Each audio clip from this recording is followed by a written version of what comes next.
ეს ვიდეო არის მათთვის, ვისაც უყვარს ვიტამინი A სყიდვა აფთიაქში და საცხში დამატება.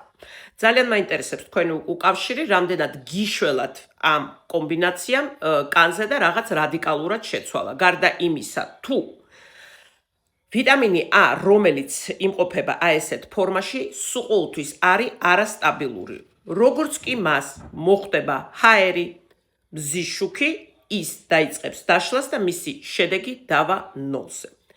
მეორე ამბავი, სანამ ის დაიშლება და დაკარგავს თავის თვისებებს, თუ თქვენ გადააჭარბებთ დოზას და დოზას აუცილებლად გადააჭარბებთ, იმიტომ რომ ეს ერთი კაფსულა საცხში რო ჩაუშვათ, არის ძალიან დიდი კონცენტრაცია რეტინოიდის, თქვენ მიიღებთ გაღიზიანებას, აქერცვლას და გამონაყარს. ზუსტად ისევე, როცა თქვენ იყენებთ მაღალი დოზის რეტინოიდებს ყოველდღიურად და არ ხმარობთ სწორ, ასე ვთქვათ, კიბეს მის მისაღებად. გაითვალისწინეთ ეს ჩემო კარგებო, როცა გადაწყვიტავთ ესეთი არჩევანის გაკეთებას.